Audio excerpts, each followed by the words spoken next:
We are live. Awesome. Without any further ado, I welcome up the first speaker of the affirmative team to begin her team's case.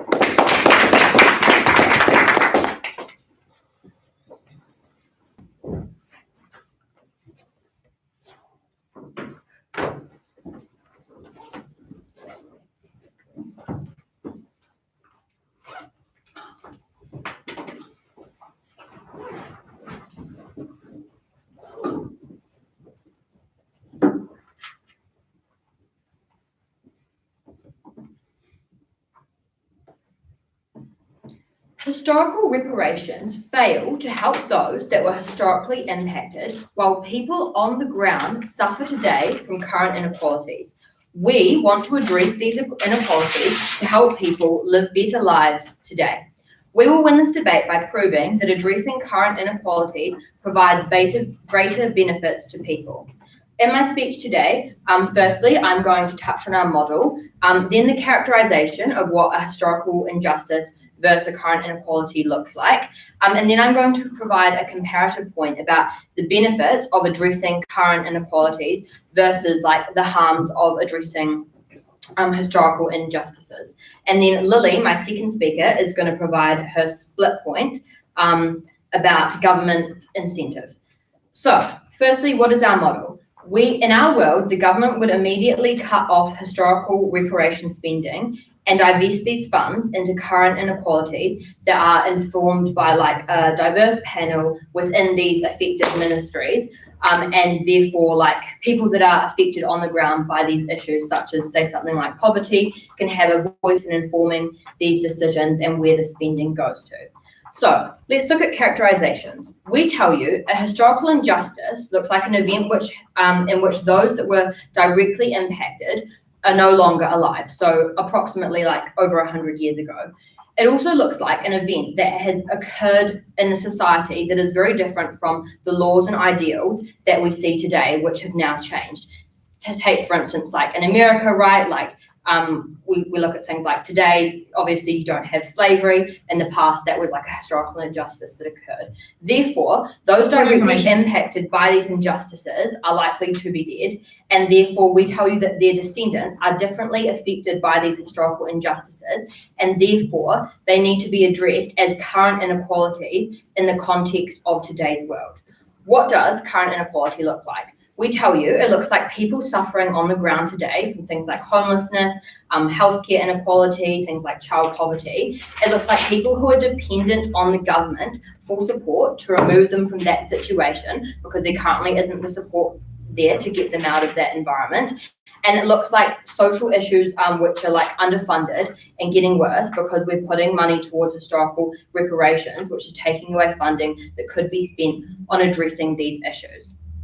Now onto the comparative. So we tell you about the benefits of addressing current inequalities versus the harms of addressing historical injustices.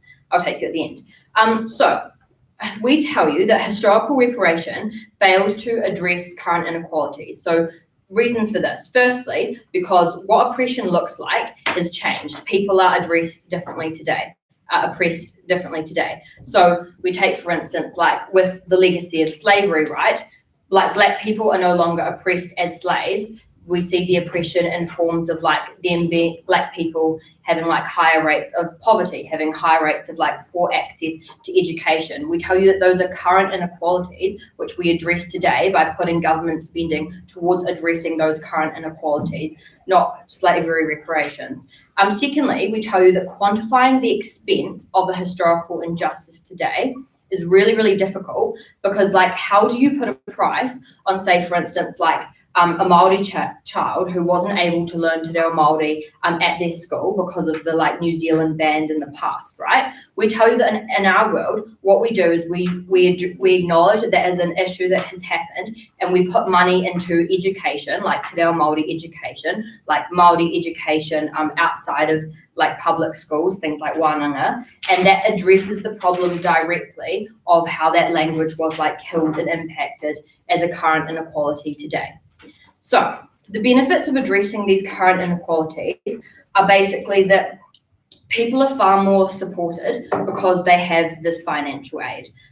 This is really important because it means that, say, like we see things like way less children in poverty because we're putting more money towards like helping them have food in their bellies, like have somewhere safe to live, have like resources that they can use in their life. It looks like housing for like homeless people who are like currently like freezing outside. We're helping them, we're lifting them out of that poverty. It looks like better education because we have way more money to put towards improving resources, to put towards improving like schools and their facilities. It looks like better access to healthcare because if we have more money that's put away from these issues, I'll take you at the end of this point, we have more like access to making like, currently we see in New Zealand, we have an inquiry into the healthcare system and the injustices around it that people have experienced, right? Therefore, we already like acknowledge that there is a problem with the healthcare system. Therefore, we tell you that putting more money towards it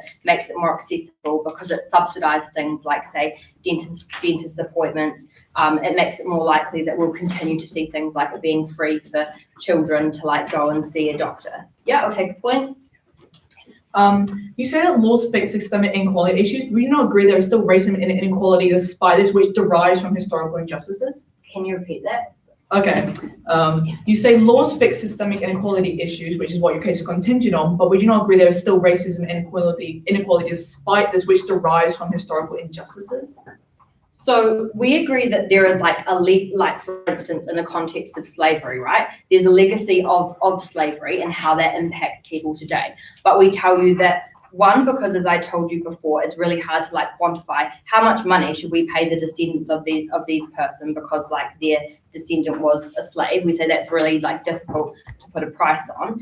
And also because we tell you that the way in which these people are oppressed today has changed. That's why we put money towards like different means of addressing their current like inequalities and social issues. To add to how people are supported, basically because people have like more money because they don't have to they don't experience as many like social barriers and their equalities are like more likely to be addressed, such as like in the education and healthcare sector. We tell you that like people have more opportunity again to do things that are important to them, like reconnecting with say their culture, because instead of worrying about like feeding their kids and putting food on the table, they can put more time and energy towards things that are important to them, like connecting with their cultural identity, things like learning Te Reo Māori, which may have been like historically damaged in the past. We see then as a result that people lead better lives because your mental health is probably going to be better if you're not stressed about like putting food on the table or about whether or not your sick child will be able to like access quality healthcare. What does this look like on the ground? This looks like a poor child who's more able to have a high quality education at school, more likely to have food on the table, more likely to have access to healthcare and like less likely to be able to get sick. We pull that child out of poverty. They have a better chance of having a good life and getting a good job and not like falling through the cracks and leading to an alternative like crime, because we have more like government money that's going towards supporting people to lead better lives. So what have we shown in this in our case so far? We've shown that addressing current inequalities provides greater benefits to people.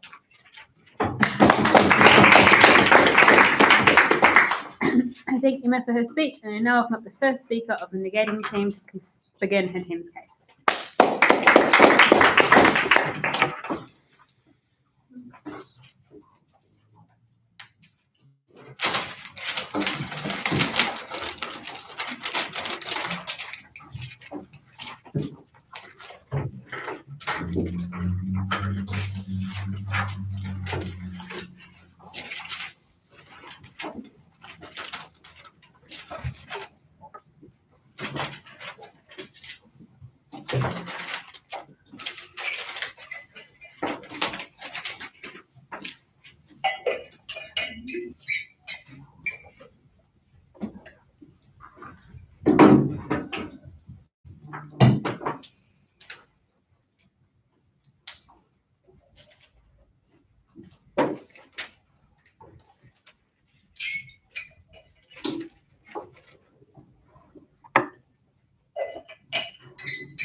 Historical injustices have shaped the current inequalities we face today. If government spending excludes compensating for historical injustices and it attempts to rectify the current inequalities, we have no hopes of progressing as a nation. Today, we bring you three major reasons to support monetary rectifying historical injustices. Firstly, we can't rectify current inequalities without first trying to rectify historical injustices. Secondly, that monetary reparations put the power back into the hands of the oppressed. Thirdly, and our split, which our second speaker will get onto, is that giving monetary compensation to disadvantaged groups gives them the ability to prosper within society. What we intend to prove here today is that firstly, historical injustices are relevant and important. And secondly, that giving monetary compensation to minority communities improves their outcomes in modern society. Firstly, I'm going to do some setup of our debate before I get into my rebuttals. So with this in mind, of having context in the debate, historical injustices such as racial biases against Māori and other global minorities in the world have been holding New Zealand back since the beginning of our nation's history, when the government only focuses on the current inequalities rather than the roots of these systemic issues. There is no traction for change, particularly of those with no power in the hands of those that are oppressed.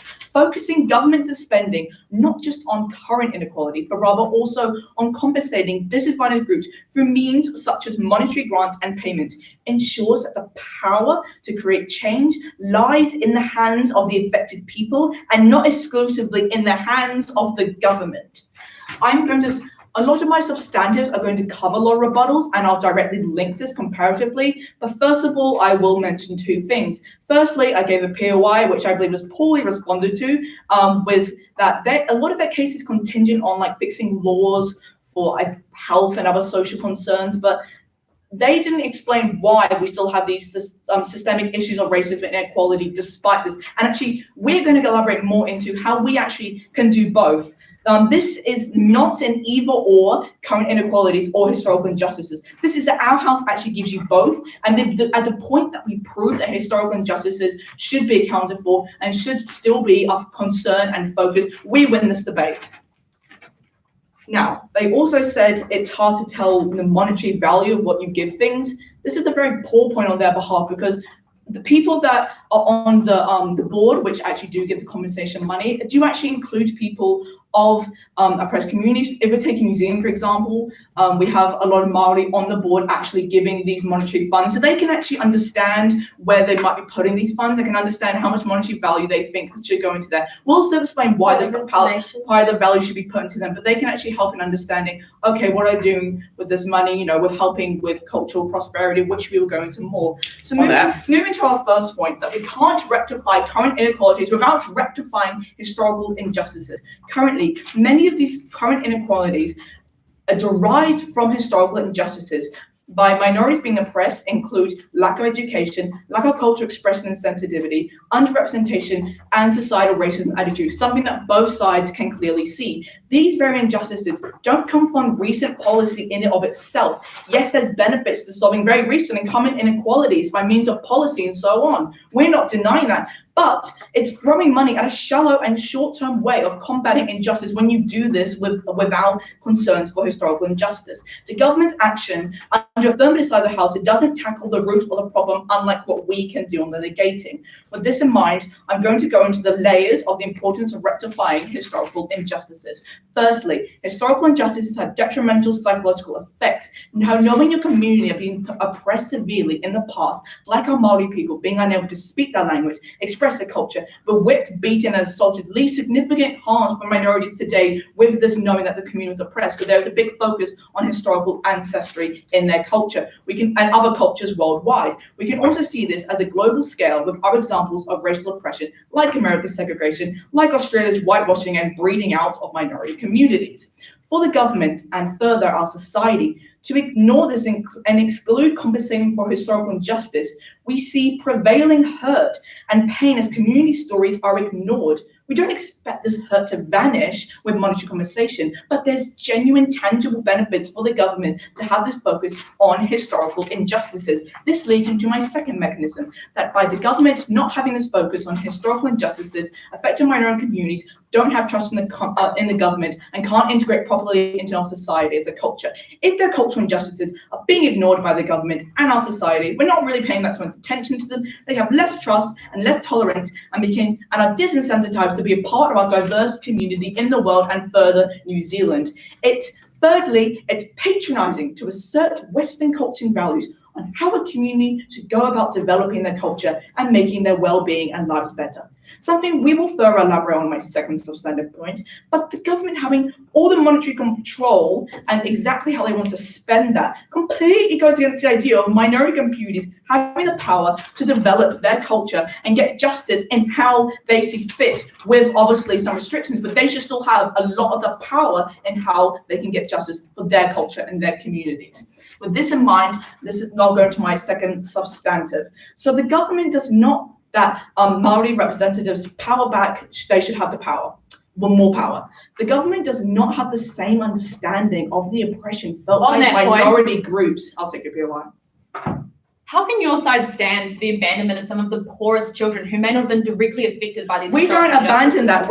Your side is you're proving that why we should exclude historical injustices. We never said that we discredit current injustices, but actually we need to still have a strong focus on historical injustice, and actually that these current injustices come from a very derived from historical injustices that need to be rectified, because that's getting to the root of the problem. We never said that we disregard this, and in fact we're actually helping better all the problems of society. You're only focusing on nitpicking some problems and actually not getting to the root of the problem. Carrying on with my substantive, is that minority groups and that by the government doesn't understand the oppression of these minority groups and themselves, and will never be able to carry out reparations as effectively as those who can when they have control. Firstly, monetary grants that can be used at the discretion of groups such as iwi and tangata whenua. Representative groups mean they can focus spending on what's best for them, real world focus on real issues, instead of the government doing what they think is right for their cultural development in our society. Secondly, oppressed groups, particularly Maori, can improve their outcomes in a way that aligns with their cultural practices, something the westernized government simply does not understand. This looks like welcoming people to Maori to promote cultural understanding, having Maori education programs in schools which are more effective when coming from the people themselves than from the government. So what we've done in the end of this debate, we've not only proven to you that there is genuine focus needed for historical injustices, but that we're not getting rid of current inequalities. And in fact, current inequalities stem from these historical injustices that have been enriched in our society, like not being able to speak your language, not having that cultural development. And by further pushing away those historical injustices, which is where this all started, we just ignore the real issues in our society. What we give you is real change. We give you real change for minorities and society as a whole. Proud to negate.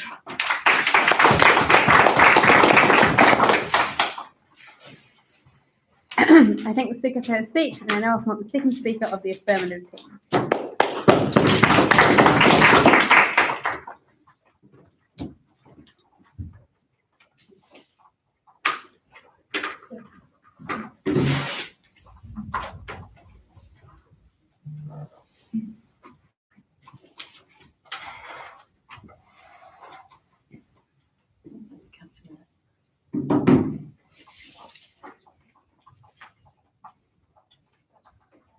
Imagine you're a child at the bottom of society. Your biggest cares are, can I get to school on time? Am I getting enough to eat?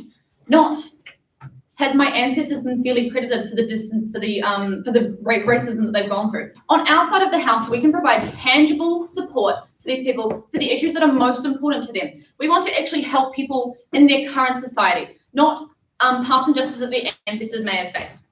Before I hop into the rebuttal from the first speaker from the NEG team and then my point of clash on government incentive, I'd really like to quickly characterise what historical events look like and who these, the difference between historical events and modern injustices and who these people are really affecting. So we come out strongly at first and we tell you that historical events are those that are mostly affecting people who are already gone by. These are events that come from a different age. Why? Because our parents and grandparents aren't history. These people are still alive, they're still impacting society, and they're still a big part, so they're not history, they're not ancient, they're still relevant and well brought up. But essentially, we say that there's new influences, new factors impacting these current injustices that are not wholly covered by historical injustices. So how does the NEAG team respond to this? They tell us that the roots are everything. History is everything. And they tell us that these historical injustices make up every single form of current injustices currently happening in society. They offer a model about a board allowing monetary compensation to these groups that are going to need it. I'm later going to point out why this is incredibly hypocritical of the points they're going to make. But at the end of the day, we can see that at our model, we offer tangible effects to people who are affected right now, not the ancestors, but also that these people are affected really differently. So on to the points brought up by the first speaker. Her big point here is that we need to rectify the historical injustices first to make sure that we're getting realistic change. So they tell us that every single form of oppression is derived from these historical injustices and that it's shallow to try and hit just the surface level that we're saying. First of all, we tell you that there are that the views on racism have changed. The things that are causing the injustices are not the same as they were back then. Racism is such a complicated thing. The racism of someone back in the 1800s is nowhere near the same as it is now. But a second response here is we have concrete examples as to why it is different now. Why? Because now we have the effects of academia, we have the effects of real scientists and the effects on the media, which are adding into further places of these historical injustices. Something like slavery did not have these pressures, was built under a completely different system, and we see that we need to be able to counter all historical injustices. So the NEAG team then goes on to tell us that the psychology of this intergenerational trauma is what's really holding people back. I have two responses here. First of all, this psychology is almost a worry that's afforded to the ones at the top. If you're right at the bottom, if you're struggling to get by and scrape through with your food through injustices that are facing you today, you don't have the time and energy to worry about what your ancestors went through. This is not your big concern. Your concern is yourself, and so is the F teams. We concern people's safety rather than the hearing of their trauma. On that point. No, thank you. The second response here is that the biggest pain from these events is held in the people that it was that this damage was dealt to. We recognise that people are still dealing with some of the effects of the historical injustices. However, they're not as great as they once were, and there are again more pressing issues to be worrying about here. Then the last point brought up under this is that the government kind of makes the supreme decisions over all Māori, and this is where I'd like to point out the hypocritical part in their case. So they say that the government will be bringing its Western ideals onto a minority community, but then they tell us at first that there's going to be a Māori board to be making all these decisions to make sure it impacts the community. What is government? Does it have a representative Māori board, or is it a Western society trying to inform all its values onto it? Yeah, actually, I'll take it. Okay, so I don't think you quite understand how they work, but basically, yes, they're employed by the government, but however, they're given the monetary values and they spend that monetary values. Whereas if we didn't have that board system. Okay, this isn't a question, I'm not going to answer it. So essentially, at the end of this point, I've shown you that the historical events that the NEAG team is claiming to us is so important. It's not actually the root of the cause of all the injustices. We've shown reasons why it's more important now to focus on the people that are currently being hurt, and why the counter model that the NEAG team is proposing is actually incredibly hypocritical and not actually going to provide the events that they're telling us. On to her second point. This point is about how this places power into a press group. They tell us that the monetary reparations will be placed to groups who then make the decision. Two responses here. Firstly, you're taking not only are you trusting government to give it to the right groups, you're then trusting the groups to give it to the right people. You're making more and more chains where the responses could go wrong. But secondly, the government is deciding where the money goes in every situation on both sides of the house. We see that government can make decisions that are going to affect people because they have an incentive to look after their community, but the NEAG team just wants to throw money at these groups and hope that they work. They then tell us that a group can decide what's going to help themselves best. They say that these multi-boards are going to allocate funds to their own communities. Again, really wanting to point out the difference in this model here. We tell you that this can go to the people that hurt, and the government has incentive to help everyone. They tell us that a government not only doesn't want to support Māori, but also wants to support Māori and wants to give it to these boards where they're so important. So at the end of this point, we've shown that the power is not placed in the oppressor's hands, and in fact may actually give worse results for Māori in the end. So moving on to my split point here about government incentive. So both teams here today are trying to show you that they're having really equitable outcomes, right? I think we've shown you quite clearly through the speech why we can offer more equitable outcomes, But even if we can't, here's how our system offers more lasting and effective change. 3 mechanisms here. Firstly, pressure from the populace. Something like reparations is actually quite a radical idea for someone to be listening to. And the government and people tend to lean centrist. They want to hear ideas that suit them and want to be voted in. So what's so bad about this? This means the media and people who feel really passionately against this, which is going to be a lot of people because this is a radical idea, are going to start fear-mongering. They're going to start spreading out misinformation. And they're going to try and deter people from this radical change. This means that even if it can go through under the next side of the house, people are going to be super resentful of the fact that this has been pushed through, and they're unlikely to actually be supportive of these reparations. Secondly, on financial success, a government wants to make a decision that's going to give it the best economic outrun. They have pressure to make their solutions work because they don't want to be incurring masses of debt in the future. By taking the key issues, the actual issues that are harming people, the poverty, the healthcare, we're showing that the government will not have to create these extra bills in the future. Why is this? Because these reparations only invest in part of the experience. They're probably going to have to be done again and again and again, and it's quite a big expense to attempt to quantify the damage that has been brought onto these people. Again, a government wants to avoid excess spending, so they want to create the most financially efficient model, and we can show on our side of the house why this is the case. Lastly, a government has re-election pressure. This is similar to the populace, but it's a little bit different. So a government has an incentive to want to be voted in again, so they need to enact effective change and be re-elected with a popular vote. So our model provides this sort of popular and instant change that people can see. But why is this? Because healthcare spending and somewhere like pulling out of poverty has really obvious tangible effects. Something like reparations does not offer this super obvious pathway, so people aren't going to see it and be convinced to put this government back in power again. So what are the harms of all these things? First of all, the government is likely to reflect the majority opinion under our system, but crucially, it allows for further consistent progress because they can stay in power and continue to offer these effective conditions. Under the next slide of the model, where they offer their radical idea, the government is likely to chop and change between these two, and in fact, and start knocking down each other's change. So at the end of the debate, we can show you that our world helps the most vulnerable, not just those who've had the direct effects of generational trauma. It shows that government has the incentive to support these people, and now the child, the parent, the grandparent, are all able to support themselves and are all being helped by our system. On their side, money is thrown away at inefficient government. It's not hitting where it really needs to be targeted at.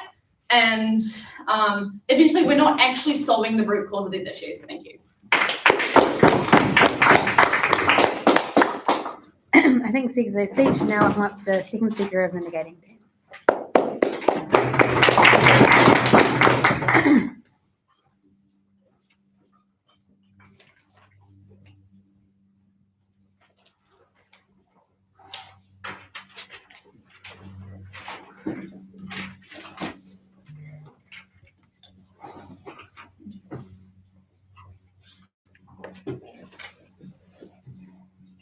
In this debate, AF is running a case that has welfare solving all of the issues that inequality that people who are suppressed in New Zealand face. We tell you in our side of the house that this is not enough, and we need to change the way that we look at solving inequality and injustice financially. We've told you so far that we will give money through boards to people to pay reparations as block sums for those who have been descendants of those who have been wronged.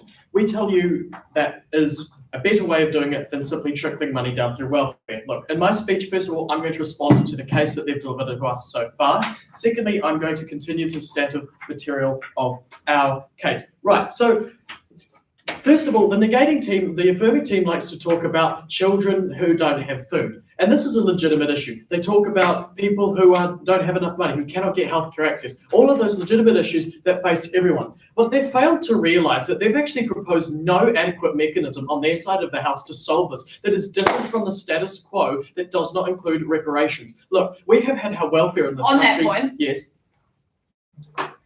Why does the government on your side have the incentive to, why do people have the incentive on your side to keep a government in power that's offering these radical solutions?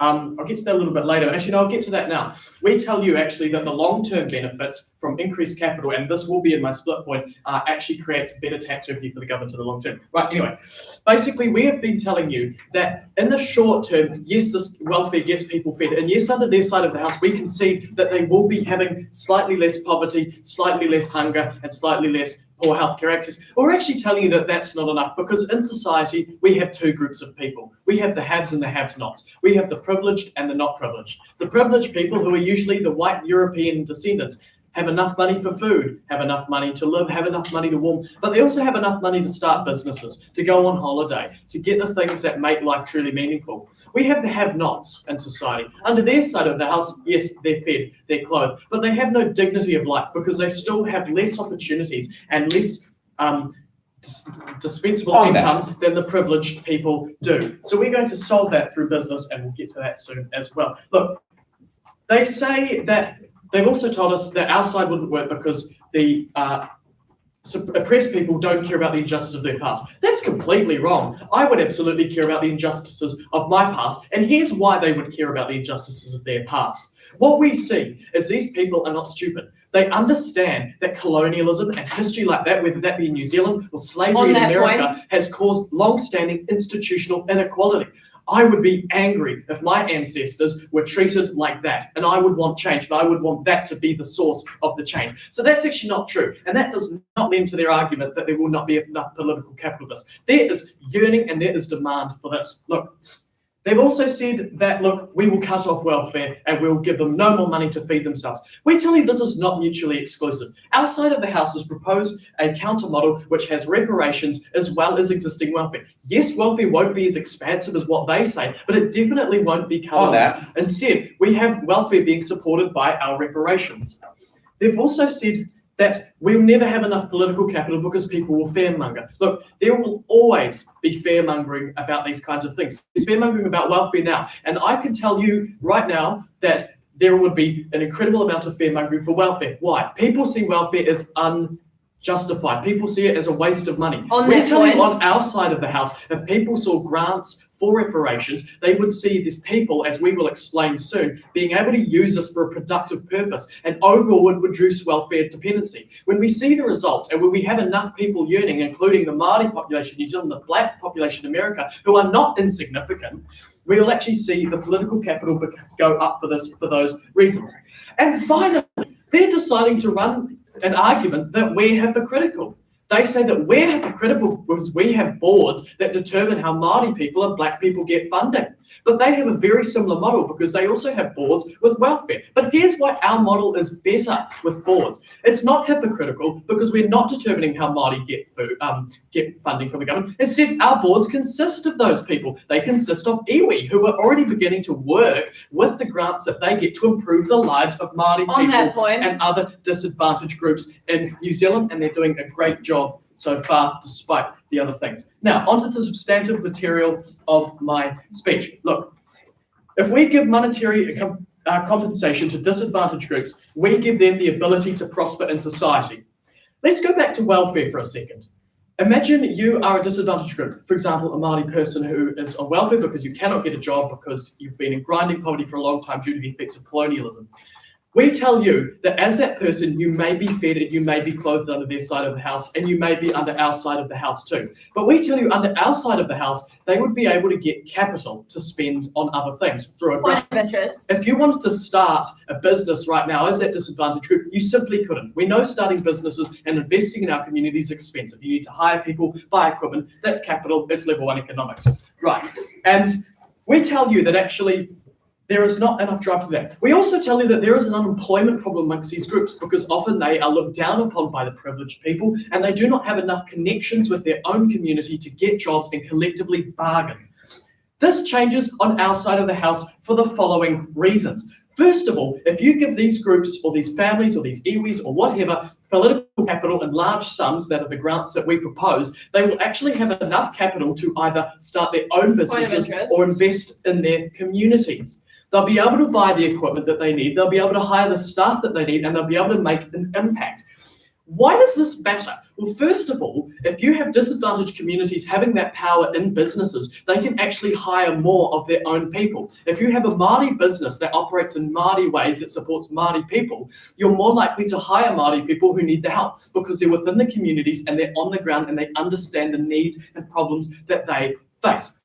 Look, second of all, we tell you this reduces racism and this makes people more welcome in the workplace.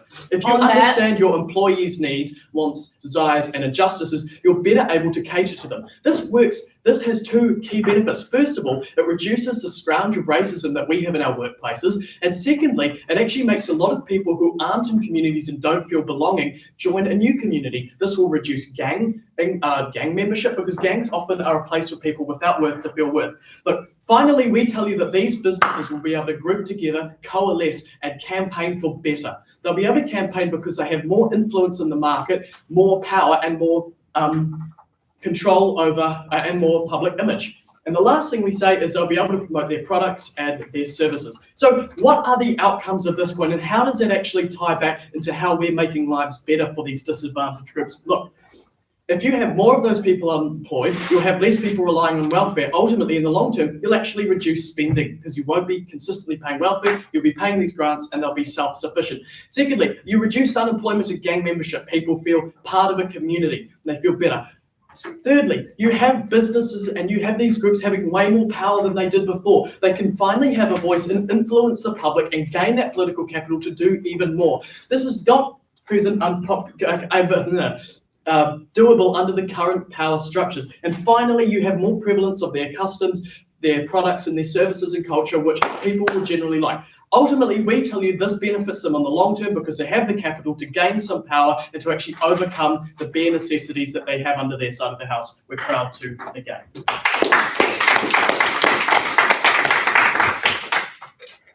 Awesome. Unfortunately, I'm going to have to run to go pick up lunch, but Bridget is going to take over timing and clapping for me. Yes. Let's see, what's Yes. lunch? What's for lunch? Noodle salad. Yes. Noodle fuss. Will it kill me? Okay, Okay, awesome. interesting. Awesome. I prefer not to die yet.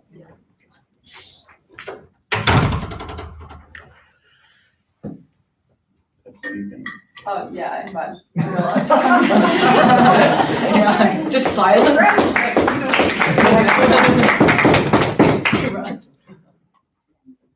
Thank you so much.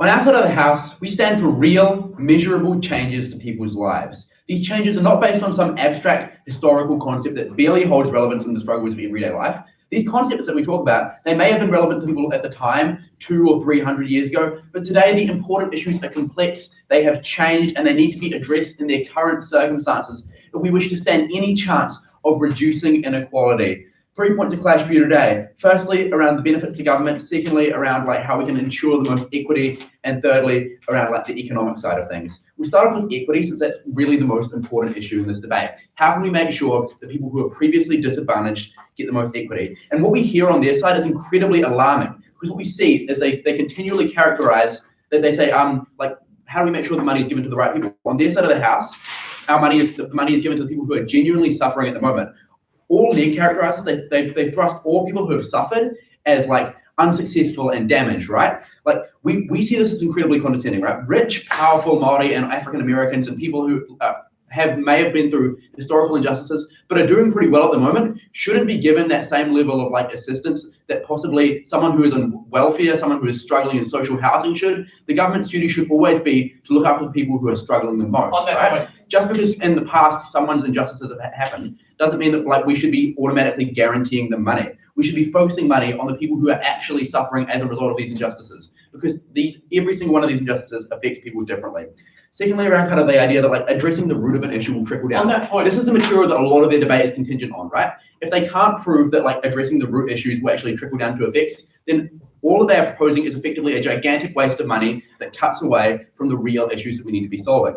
What we tell you on this issue is that, first of all, money gets lost along the way when it's put into these root causes, right? When you put it into addressing something that's an abstract concept, for example, the Trail of Tears, reparations for possibly the Native American lives that were lost there.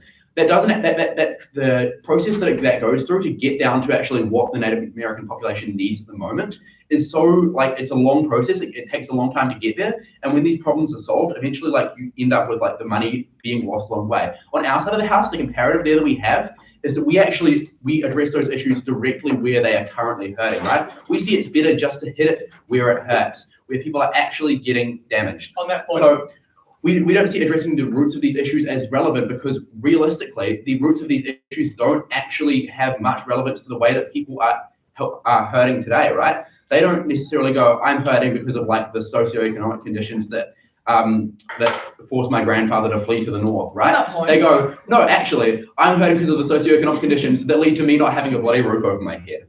All right. So at the end of that point, what we show is that like equity can be better guaranteed on our side of the house because A, we actually help the people who are like suffering the most, and B, we manage to address the issues where they are hurting the most. And that negates a lot of their debate because they have rested a lot of it on them being able to prove that the root of an issue can be that can actually solve it. But secondly, onto economics, right? What we hear is like that monetary compensation puts power in the hands of people.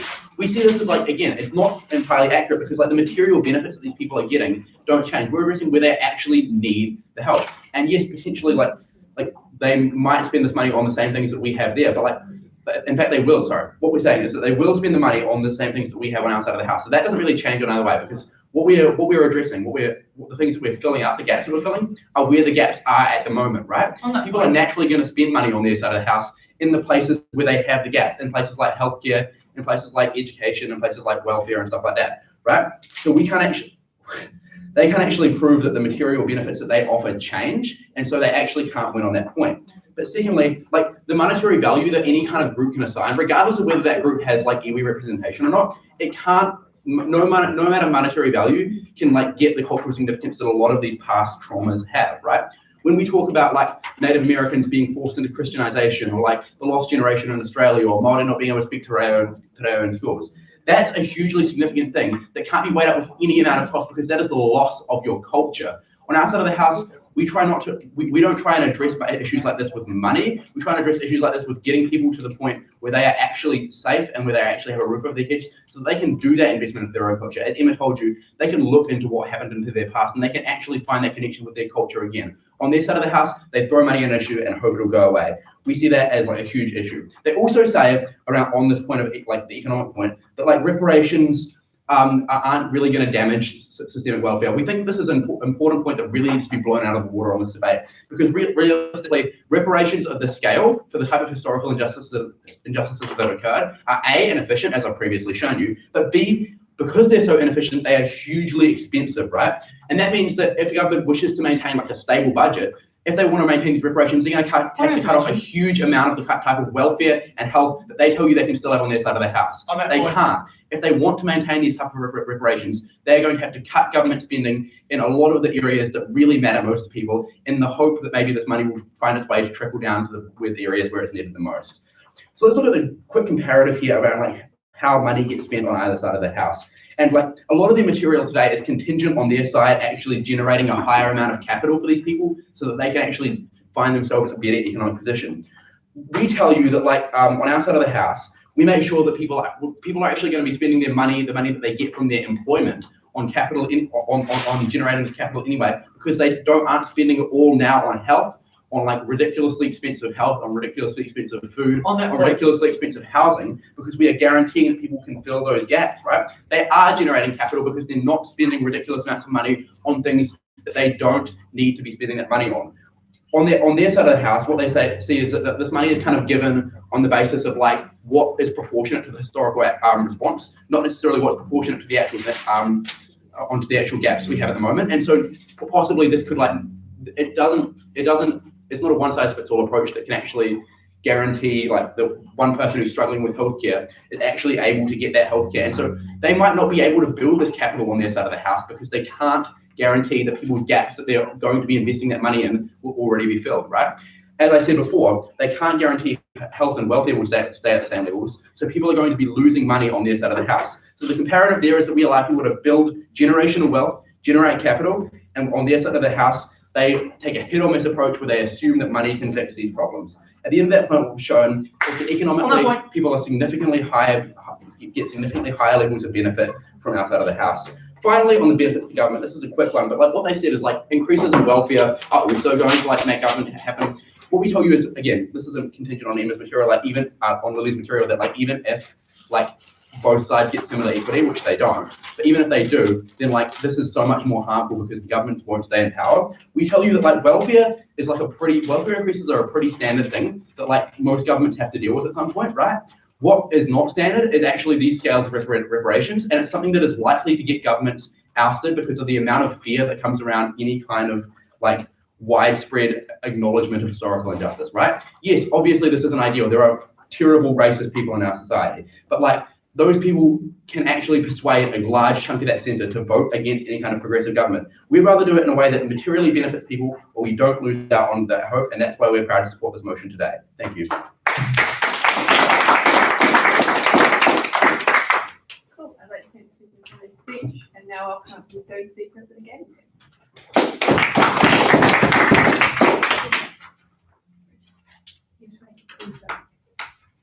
But not until we're done. Just this morning. Oh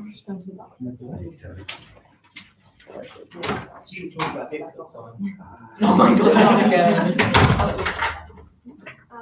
Do we want to read? She's not gonna try.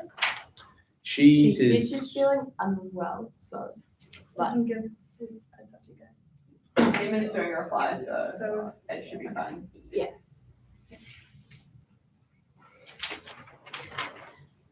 shouldn't take the time.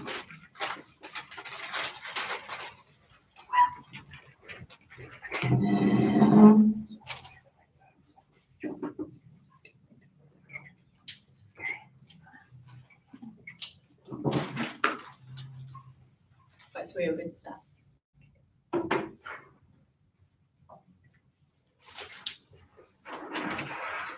When the affirming team told you that we shouldn't care about the historical wrongs of the past, they ultimately lost the debate today.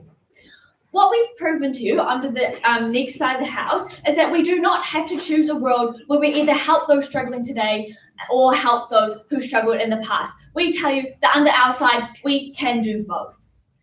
On our side of the house, we would be focusing government spending on rectifying current inequalities with the inclusion of also compensating for historical injustices. These are two things that are not mutually exclusive to their side and can coexist. 3 points of question for you today. Firstly, how disadvantaged groups are impacted by this. Secondly, what kind of help we can get these disadvantaged groups. And thirdly, a minor point that they brought up about like the political capital of this. So let's firstly jump into how oppressed groups are impacted.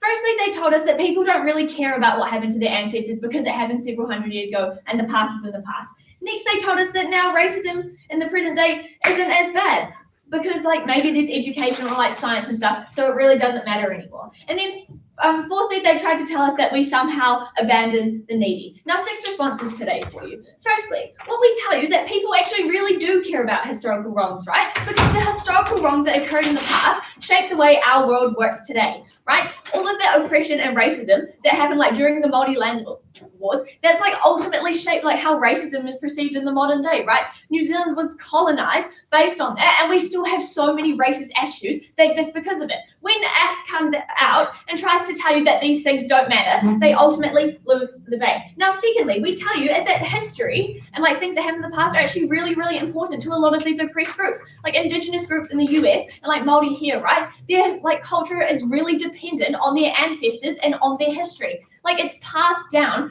through generations the way they live and work, right? When Ash tries to tell you that they don't care about their ancestors and that they don't care about what happened in the past, they ignore like the fundamental cultural needs of these people. That's why it's really bad under their side, right? Because they're so far removed from the problem that they don't actually care to consult the people that are hurting in the societies they want to fix. Thirdly, on education, right? We tell you the people who perpetuate racism today are probably the people who haven't gone in to access this like new education and science that exists, right? We tell you they're the people who are probably quite ignorant. They probably don't want to do it. But like even if they do go and access it, right? We tell you that doesn't automatically mean racism is less bad. Racism is bad no matter what form it exists in. Like yes, maybe it was worse in the past, but the fact that it still exists today, even if it's slightly less bad, doesn't mean that we should entirely discount it simply because it's not as bad as it could be. When AF tries to tell you this is what we should do, that proves to them the immense harms that occur on their side of the house. Now, fourthly, we tell you that when we like take into account historical injustices, we actually aren't abandoning the needy. As we've repeatedly said, the benefits accrue on both sides of the house. We can still effectively help people who are hurting today through the current methods, as well as applying funding to help those in the past. We remind you that actually this is the status quo. This is what happens currently, right? The government still gives out reparations to people who have been hurt in the past, as well as helping people effectively. We know it works. When AF comes along and tries to tell you that it's like a magical fantasy world that won't, we tell them simply look at the status quo where this actually works quite effectively. Now, continue this. What we tell you is that we distribute these funds really quite evenly to the people who need them, right?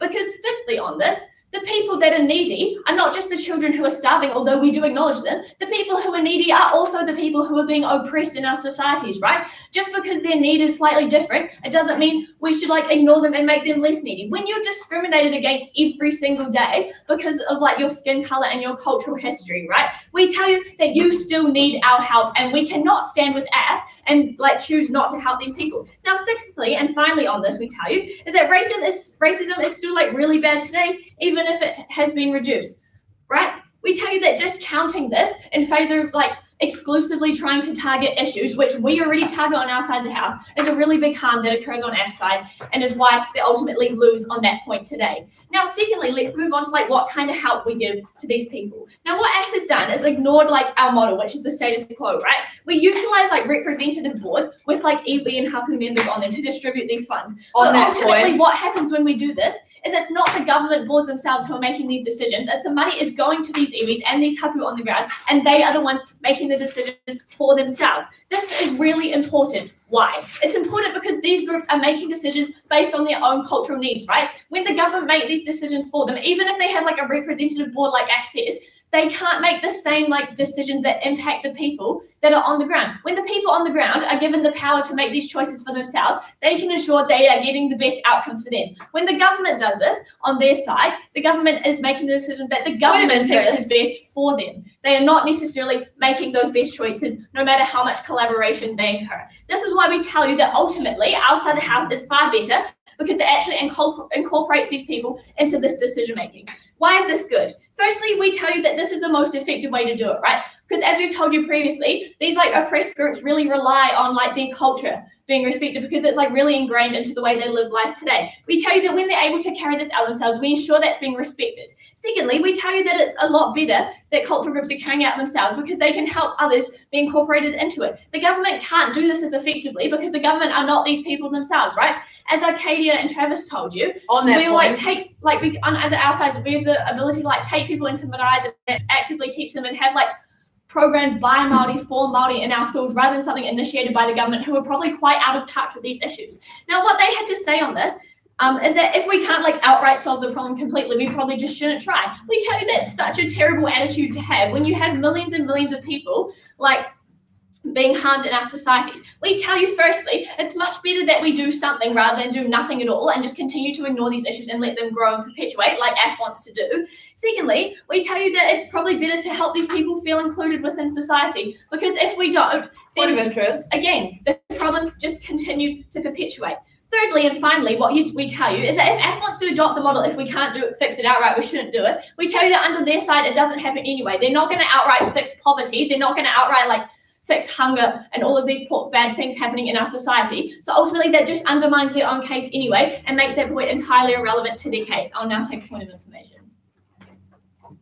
If, as your side says, the government is not, you criticise us for talking about government making all the decisions, isn't your side just picking the government, picking the boards to support? Isn't this the same thing? Well, we don't think it's the same thing, because ultimately the government is not the one conducting those decisions at the end of the day. Like, yes, the government has to have some play in it, because they're the actor in this debate with the money. We can't just rely on oppressed people to like go and somehow get that capital for themselves. We think it's like integral that the government has a part of it, but the government is not at the end of the day the people who actually get to make those decisions and roll it out, because they are removed from the problem. Now, finally, let's move on to a minor point about political capital, right? What I've tried to tell you is that we shouldn't do this because it'll be unpopular. Now, what we tell you firstly on this is that the people who have the political capital are not the people who are oppressed, right? They're the people who have a lot of privilege within society and probably, are quite removed from these problems themselves. This is why we actually need to like have an actor on our side of the house who like engages with like groups like Māori to actually solve these problems, because the people with political capital aren't going to do it themselves. Secondly, as Travis told you, because there's such a like big group of these oppressed peoples, The political capital we can actually gain from them as individuals is also probably going to increase, right? Because they're a big part of the problem. They want to say it, they're going to act on it too. This is really important. At the end of the debate today, we've proven to you that we actually better solve inequalities of the past and of the present when we take other people into consideration and don't just rely on government to do the removed work for us. Proud to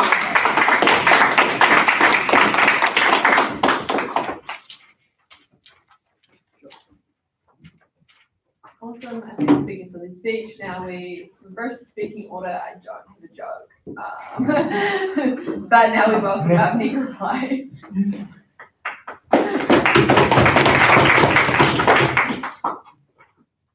Let me walk you through today why we have won this debate convincingly. First of all, the main point of contention that we need to settle was this. What benefits people more? What benefits disadvantaged groups more? Welfare, welfare, welfare that puts a roof over their bloody heads forever, or welfare plus realistic cash injections that allow these disadvantaged groups to make use of their own knowledge, their own resources, and ingenuity to do what's good for society. It's wrong and it's a little bit offensive to assume that they don't know what to do with the money and that they can't be trusted. Look, what are the differences between our two approaches? Under our side of the house, we see an approach that allows people to do what they want with the money. I agree that I think it's pretty logical that Māori people know what harms Māori people in their communities, not even across the country, but in their towns and their communities, than a bureaucrat in Wellington, even if that bureaucrat were Māori. And that's what we do on our boards, despite their repeated attacks. What's their side of the house doing? Their side of the house is saying that one person or one group in Wellington knows what is best for all people. That is ridiculous, because we tell you that's actually a colonialist approach, because you have some person saying that you don't know what you're doing, we can tell you what to do.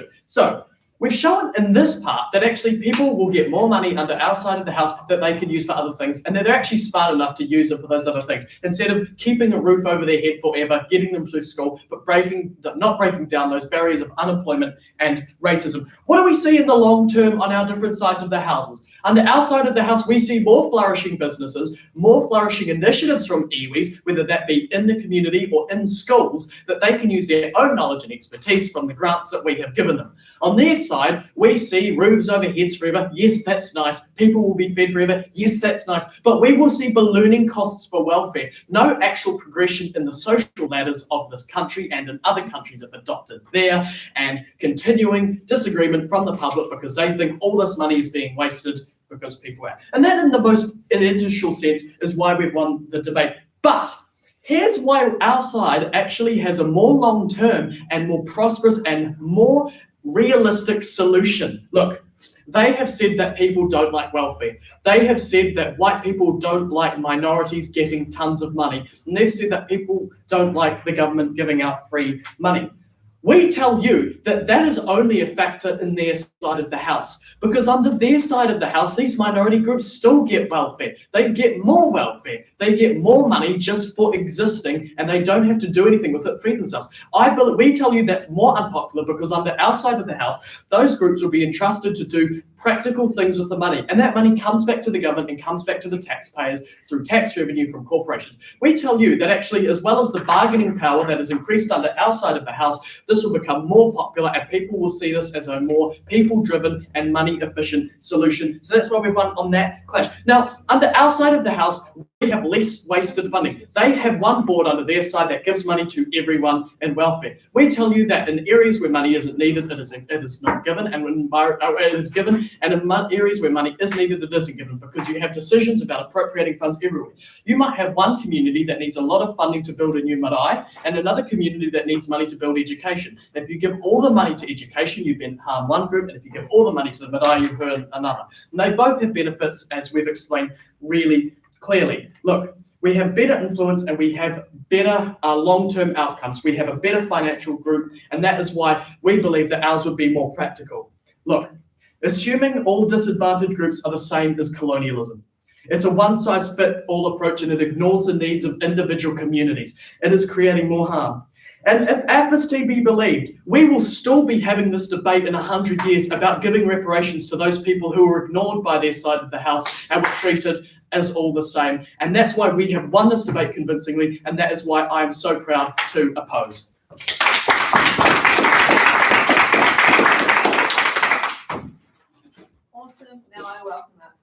5 is closed for debate.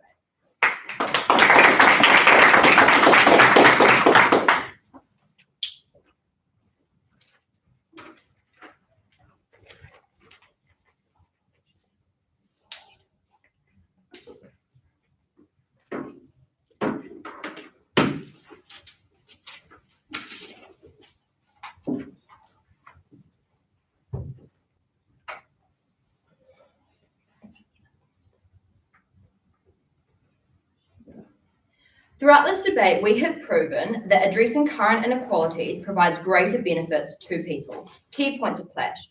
Firstly, Nick basically just asserted that historical injustices are relevant. The only mechanism they actually gave to prove this was psychological impacts. Two responses to this.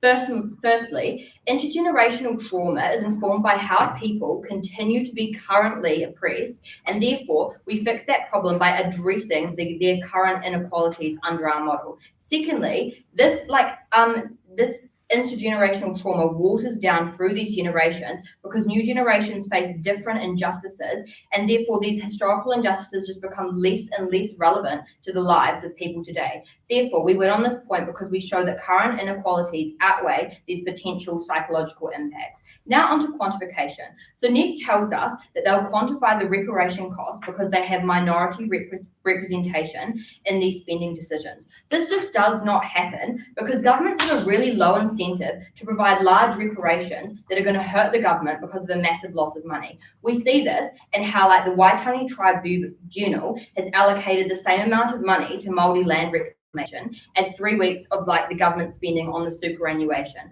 This is because the government does not want to give land that they've colonised back because they've likely built on it because it makes them loads of money today. This is the status quo and their model. Therefore, we win on that because we show you that it's extremely difficult to quantify the cost of a historical injustice, and it doesn't actually lead to equitable reparations that can actually benefit the people that were impacted.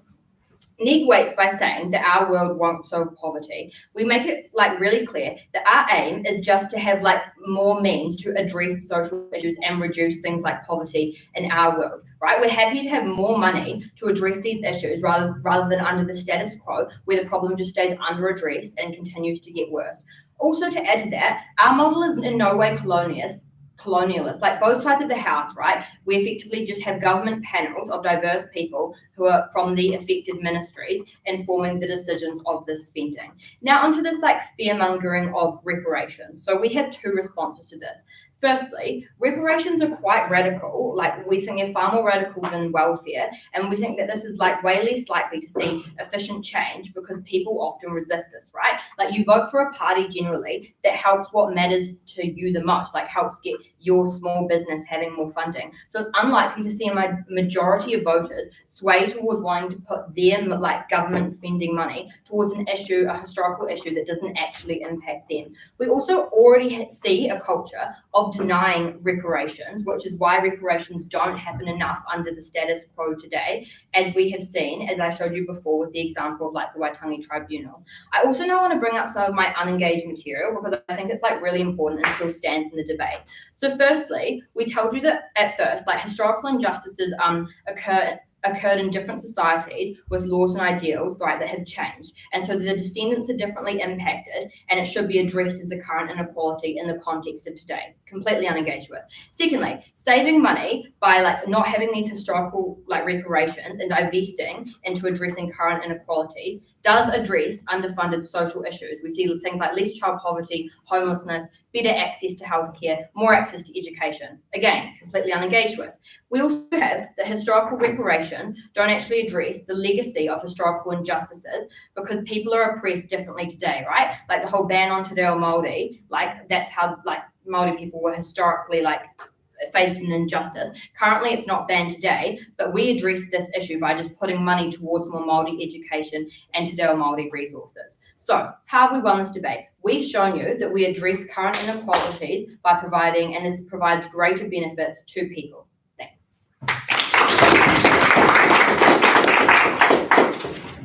Awesome. I invite both teams to cross the No. floor. No. Virtual. We have a virtual high five. What we've been doing. Yeah, just Oh yes. Thank you. That's what I was on the